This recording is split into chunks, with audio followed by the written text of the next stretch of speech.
Hey everybody, this is George Brasher with Shakedown of Thunder Sports, and you're about to watch the two Irish brothers.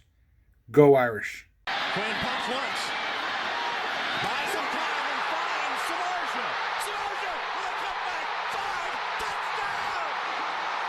How's it going, everyone? I am Sean Moriarty. I'm Benjamin Walters. And this is the Two Irish Brothers Show. Now, we've been skipping it the past few episodes, but you guys know the drill. Hit that subscribe tab if you haven't done it yet, that little green box in the bottom right-hand corner. Like or dislike the video for algorithm purposes. And once you've subscribed, make sure you hit that bell icon so you're always notified when new content or if we go live happens on this channel. So don't be left out. Hit that subscribe tab and the bell icon right now. Well, first off, Ben, before we get to this week's game, the new playoff rankings came out last night, and the Irish are ranked number 8, but seeded number 9 in the playoff tournament. What are your initial thoughts on that? Just get in, man. Like, I don't really care about the spot. If we're 12th and we're in, we're in. That's all that matters.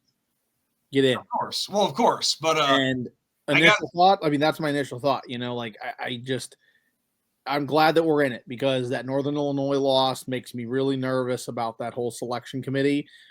And you know, I think we've had some help along the way with like A&M being as good as they were, or they have been.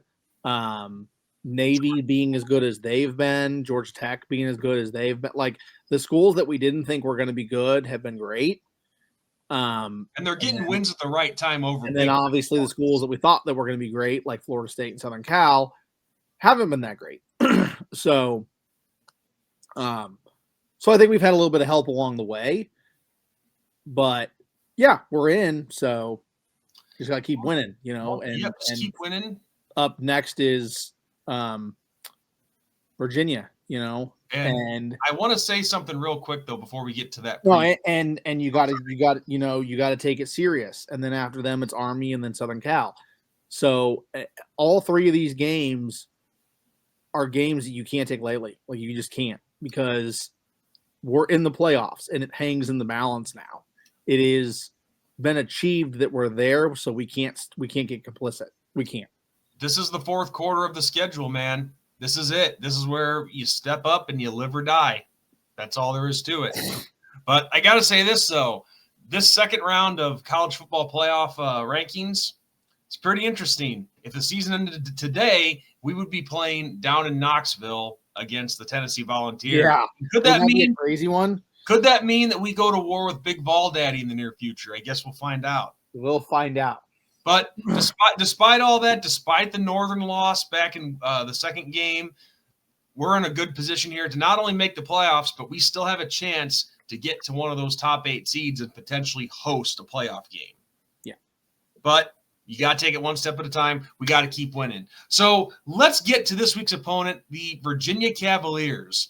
Now, a 5-4 team, definitely a lot better than Florida State a week ago.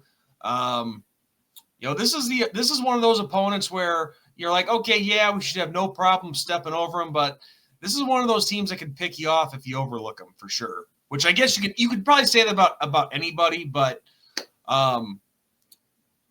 Virginia, all I'm saying is they have a better opportunity to beat us than Florida State does. They present more of a threat. Yeah. Yeah, it'll be interesting to see what Virginia brings because we've had our way with Virginia as of late. This is not the same Virginia team that we went up against with Sean Kaiser that almost got us. So it'll be interesting. It'll be really interesting. And what'll be interesting is to see Chris Tyree. Yes. Because Chris Tyree is currently with this Cavalier squad. And he's had an okay season. He has not been the same Tyree that he was at Notre Dame. And I don't think he's been hurt. He hasn't. He's played all 7 games. I think he's just been lost in the roster. Yep. He's played gone down the depth. No, I'm saying I take that back. He's played 7 out of 9 games. I apologize. 7 out of 9 games he's played. Okay. Not all 7. I don't know why. But still, though, he's been lost in the depth chart. Yes, he has. Very much so. At first, I thought, oh, maybe they're utilizing him a little differently, and then like taking a deeper look. He's had his rushing and his receiving, attempts, and just hasn't made much of that, which is sad. Because we like him. So, yeah. Yeah, it'll be I mean, you never say never. I mean, I don't want to say that he's not a threat because of his numbers, because looking at rushing, he's only had 3 carries the whole season. Receiving, I just had it. Where is it at here? It's 100-something yards. 22 receptions for 124 yards, and he has not found the end zone in any facet of the game whatsoever. Right. I don't even think he's found the end zone in the return game, which it's really unfortunate that he's having this kind of drop off. Yeah. Yes, it is. So we'll see. I mean, I think he'll bring it because it's your old squad that you're going up against, but we'll see. We will see. Well, as any team starts, it's the same thing every time. Starts with the quarterback. Yeah. So their quarterback, Anthony, how do you say this? Calandria. Hopefully I'm pronouncing that correctly. He's putting up some decent numbers, and 172 for 272, just over 1,900 yards, 12 touchdowns. But I got to tell you something, dude. Those are not the numbers that I'm focused on. The 2 numbers of his that I'm focused on is this: 8 interceptions, 30 sacks. Yeah. So that tells me right from the get-go, he's very turnover prone. Yeah. Well, and it says that the line can't protect him. Yes. That's the other big thing. Well, yeah. I mean, that's, turnovers stink, and you can say, oh, well, that quarterback sucks or that quarterback just can't. But I mean, when you got guys hammering you and in your face and making, your life a living hell, how many of those interceptions were, I mean, because I haven't watched Virginia football, but like how many interceptions were legitimately his fault? I don't know. Was that because of the pressure that he had on him? Were they tipped at the line? Were they, I mean, what's going on with that? So that tells me that his line can't protect him, and that's something we need to key in on defense-wise. Well, that's also telling me that I think Al Golden and that defense are licking their chops for this week. Oh yeah. I'm not saying they get cocky or anything, but you see numbers like that. That says that teams have been able to put the pressure on this Virginia offensive line. They've been able to penetrate. They've been able to get to their quarterback. Yeah. And force him to make mistakes. I mean, 8 interceptions. I read an article somewhere saying that they think we might get 3 picks in this game, our defense. Yeah. I don't know, but that'd be nice. Yeah. And they do have some weapons on offense. They're leading. They actually have, in my opinion, a two-headed a three-headed monster like us. Technically three-headed monster, because Calandria, he can run the ball, but you got guys like Kobe Pace, who's having a pretty good season. Yeah. 442 yards, 100 carries, 3 touchdowns. Xavier Brown getting it done with the yardage, but only 1 touchdown this year. Yeah. Calandria, 259 yards. But here's the thing, though. Even though he's found the end zone twice, he's averaging 2.5 yards a carry. So, yeah, the numbers look pretty good. But, you look at that. That's the line, man. That line just doesn't seem like it can protect or block. It all goes back to that. You live or die by your line. We know all about that at Notre Dame. So, yeah. Our most key games we've had in recent memory have been games where our line just isn't what it should be. So we get it. But the other one we got to watch out for is Malachi Fields. Yes, he's the one that you zone in on for the passing attack. 665 yards, a 14, almost basically 14.8 average. So 15 yards a catch, and 73 yards on average a game with 4 touchdowns. That's nothing to scoff at. Yeah, I mean, we do have some work. Like I said, we got work and we got to be worried. You You can't walk into this thinking that it's going to be a cakewalk and you're going to just come out with a victory automatically. This is going to be earned. So, what does Riley Leonard do? What does Xavier Watts and this Notre Dame defense do? It'll be really, really telling to see what happens on Senior Day. Yeah, and you look at this this Virginia Cavaliers schedule, and it's definitely they have the streak of losing 3 straight, but really for the most part, it's been an up and down season for them. It's almost like a Jekyll and Hyde kind of ordeal. Well, maybe not. Maybe Jekyll and Hyde is a term that's kind of pushing it, but yeah, they've had their moments. What team shows up that day? Who shows up? Yeah. But it's like, they've lost to Maryland. They got beat pretty handily by Clemson. They got beat handily by North Carolina. And the Tar Heels, they've been a pretty up and down team. But then you see them pull off a big win against Pittsburgh, who was ranked 18th at the time. Right. So it's like, yeah, which team's going to show up? Yeah, the talent's there. And it seems like they're a decently talented squad. But can they put it all together on Saturday and make it a game? That's the big question. And both of us are going to this game. Mm-hmm. So we hope that they don't put it all together, and we hope that we have a nice, fun game. We don't stress out. I don't want to go in feeling stressed out. I don't want. I hate that feeling. Yeah. So, but yeah, it like you said, it depends on who shows up, man. Like it really does, and we will see. I have my. It seems like Notre Dame has caught its stride, though. I don't know if you feel that way, but that's how I feel. No, I do. It's just like I said in the Florida State recap. I don't want to. I'm tired of seeing slow starts.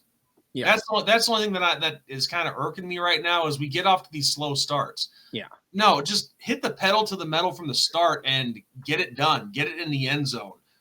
Yeah, because you can't have a slow start in the playoffs. You can't. No, because yeah. These are the games where you work that stuff out. Yeah, it's time to. These are the kind of games where you start showing what you're made of. Don't give the impression that this is going to be a game. Pedal to the metal and essentially end it early. Yeah. Don't give them a chance to breathe. So, I mean, other than that, I do feel that we've been, hitting our stride because ever since that second game when we lost to Northern, it's been a steady uphill climb. Yeah. Every single week we've gotten better. And one thing that I don't think the national media has given attention for is since that loss to Northern, look at how much we've been beating our opponents by. Oh, that's what I was getting at with the whole we've caught our stride because it's like, I mean, we're averaging right now like 50 points a game. So that's good, man. Like, I don't care who you're playing. I don't care if you're playing nobodies or if you're playing Alabama every week. 50 points a game is nothing to scoff at and pretty darn impressive. We're stepping it up. We are improving. And, I kind of the way I'm equating this right now, and I'm not saying it's going to be the same result. I'm not saying we're guaranteed to win the national championship or anything like that. But I think back to, the '85 Chicago Bears. Yeah, their only loss that year was to Dan Marino and the Miami Dolphins. I know. And look at what that loss did for them. Oh yeah. It ignited them. Yeah. No, you look at what was it? 83. The 83 Miami squad. I think that's right. That sounds right. Lost the first game bad. I mean, bad. And went on a tear, won the national title. I mean, it ignited them. It's like you can either give up and die, quote unquote, or you can pick yourself up by your bootstraps, dust yourself off, and go to work. And that's what Notre Dame's done. They've picked themselves up and not felt sorry for themselves. And now we're to a point where we may be having a little bit of slow starts, but now we're starting to kick the crap out of everybody. Yeah. And I'll be the first to admit it. Anybody can go back and watch those videos. That recap to Northern, I was all pissed off. I was thinking, oh, shit, we're screwed. No, Nope, this Notre Dame team decided, hey, we're going to put our big boy pants up and we're going to learn from this and we're going to keep rising to the occasion here. And they've done that ever since. And they found their way back into the top 10. We're in the playoff hunt. Chance to still host a first-round playoff game if we keep winning. And so I think I think Marcus Freeman and company are starting to get it. Yep, I agree. So with that said, Ben, score prediction. And I can't remember who went last. I'll let you go first. All right. My score prediction is pretty simple.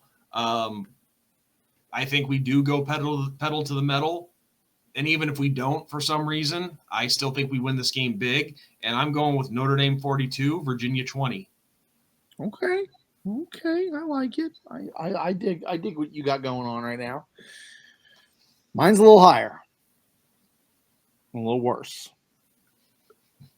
63 Notre Dame, 10 for Virginia. Oh wow, 63 to 10.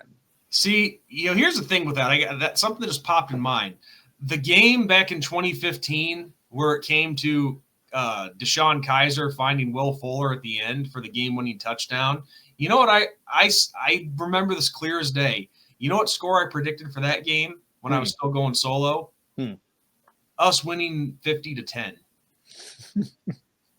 Giving you some PTSD, huh? Kind of, yeah. And I just remember this is the thing. You get people that watch us that don't like us. It's amazing how nasty and snotty they can be. And I remember there were a couple people after that game where they were, calling me all sorts of nasty names, like, "Oh yeah, 50 to 10." And I'm not going to repeat what they said, but yeah, I don't get why people got to be like that, man. Some people just have no lives. And well, I've learned that the internet makes the bravest cowards. Stuff that they would never say to someone's face, it's easy to do behind a keyboard. Yes, I agree with that. I do agree with that. I just want to reminisce about that for a second. But yeah, I said 50 to 10, and it takes us scoring a last-second touchdown to win the game. Well, I'm hoping that my prediction doesn't make it so it's a last-second touchdown for Notre Dame. Let's just hope that. Oh, yeah. The Cavaliers are watching this, Ben, and they're going to hear what you said in your score prediction. They're like, who the hell does this guy think he is? Who's this schmuck? Like, let's go get him. Let's show those Fighting Irish who we are. Yeah, they're gonna. And then I respond with, "Yeah, we're gonna show you who you are. We're gonna show that you're a 5-4 team that's about to be a 5-5 team." Oh, okay, I'm getting a little cocky there. I did. Oh, but you got to have some fun on here. Yeah, got to have some fun. So, well, all I know is I feel very comfortable winning this game. That's all I'm saying. Yeah. So. Well, on that note, I guess the only thing I have to add is rest in peace, former head coach Jerry Faust, who just passed away at the age of 89. Not trying to be mean, but average teams at best in his tenure there. But from what I hear, he was even though he wasn't the greatest of coaches, he was a very likable guy by the Notre Dame community. And from what I know, he was a pretty cool guy. So we got to pay respects to him, and may he rest in peace, but he lived a long, full life. Yep. So, all right. Well, unless you have anything to add, Ben, this is a good place to call it. I got nothing. All right. Well, on that note, everyone, as we always say every video, good night, God bless, and go Irish. Go Irish. Beat the Cavaliers.